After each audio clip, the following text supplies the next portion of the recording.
Hi friends, SICT education में आपका स्वागत है। दोस्तों मैं सुनुगा पटेल अपने इस यूट्यूब चैनल पर आपका स्वागत करता हूं। दोस्तों जैसे कि आप जानते हैं, उत्तर प्रदेश में हम खास करके उत्तर प्रदेश की बात कर रहे हैं। जो यूपी बीएड का एग्जामिनेशन हुआ था, एंट्रेंस एग्जामिनेशन हुआ था, उसका रिजल्ट अभी तक नहीं है, उसकी काउंसलिंग नहीं शुरू हो पाई अभी तक।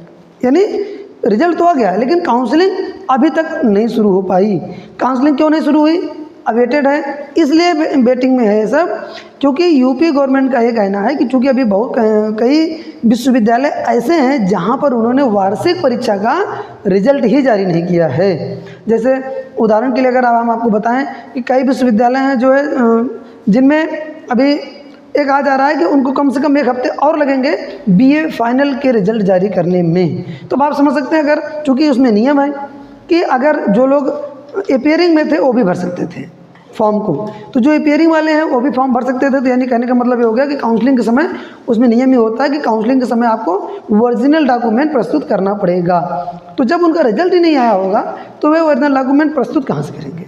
तो इसलिए जो अभी ताज़ा अपडेट यही है कि अभी BEd की काउंसलिंग शुरू होने में समय लग सकता है।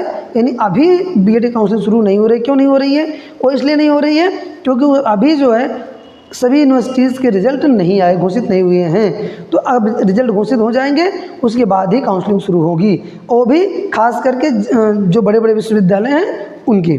तो इसलिए अभी आपको इंतजार करना पड़ सकता है। ताज़ा अपडेट यही है दोस्तों कि यूपी बीएड में हम आपको बताना चाहेंगे कि जैसे कुछ लोग कमेंट करके हमसे पूछे थे कि सर अगर हमको गवर्नमेंट कॉलेज लेना हो तो कितने रैंक तक हमको जो है मिल सकता है गवर्नमेंट कॉलेज। हम आपको बताना चाहेंगे कि यूपी में लगभग 10,000 सीटें जो है गवर्नमेंट कॉलेज की हैं, जो घटती बढ़ती रहती है बार, लेकिन एक मोटा मोटा मान के चलते हैं कि 10,000 सीटें लगभग जो है गवर्नमेंट कॉलेज की हैं।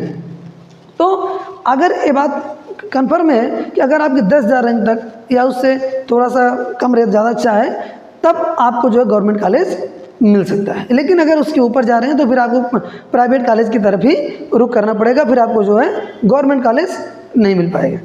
तो इसलिए अब तो रिजल्ट आ ही चुका है, उसमें कुछ आप कर भी नहीं सकते। हाँ, इतना कर सकते हैं कि जो रिजल्ट आया है उसके आधार पर आप जो है अपने देख लीजिए, आप आसपास के जो कॉलेजेस हैं उनकी लिस्ट बना लीजिए, किस में एडमिशन लेना है, कौन से कॉलेज अच्छे हैं, कौन से नहीं अच्छे हैं, क्या है, किनको 1 नंबर पर रखना है काउंसलिंग में, किनको 2 नंबर पर रखना है।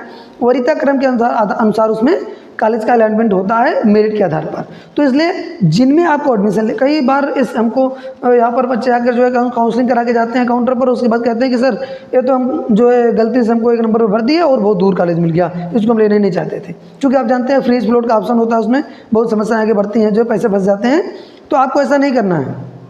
उसमें करना क्या है कि आप पहले ही नोट कर लीजिए कि आपको किस कॉलेज को 1 नंबर पर रखना है और किस कॉलेज को 2 नंबर पर रखना है। अगर 1 नंबर नहीं मिलता फिर दूसरा नंबर ढूंढा जाता है, दूसरा नहीं मिलता फिर तीसरा, तीसरा चौथा पाँचवां, इस तरीके से वरीयता क्रम में जो है दिया जाता है। तो आप मैक्सिमम जितने कॉलेज चाहें उतने कॉलेज लॉक कर सकते हैं, कोई उसमें रोक नहीं है कि हाँ इतने कॉलेज ही लॉक कर सकते हैं।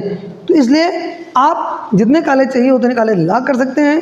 कभी भी जो है अगर आपको लगता है कि हमको बस 2-3 कॉलेज में ही एडमिशन लेना है, इसके अलावा नहीं लेना है, तो आप केवल उतने ही कॉलेज को लॉक करिए जितने में आपको एडमिशन लेना है। अदरवाइज नीचे के जो कॉलेज लॉक कर देंगे, अगर ऊपर के कॉलेज नहीं मिलेंगे तो नीचे वाले कॉलेज मिल जाएंगे आपको। तो इसलिए इन सब बातों का ध्यान रखते हुए आपके पास समय है, इन सब चीज़ों को अभी लिस्ट तैयार कर लीजिए और फिर जब काउंसलिंग शुरू होगी तब आप जो है, और अभी लॉगिन करके अगर कोई समस्या रही होगी तो आपका मैसेज आया होगा, उन चीज़ों को दूर कर लीजिए समय रहते हुए, ताकि आपको बाद में समस्याओं को न झेलना पड़े। फिलहाल जैसे काउंसलिंग शुरू होती है आपके लिए एक नया वीडियो लेकर आएंगे और उसमें हम आपको पूरी प्रोसेस समझाएंगे। धन्यवाद।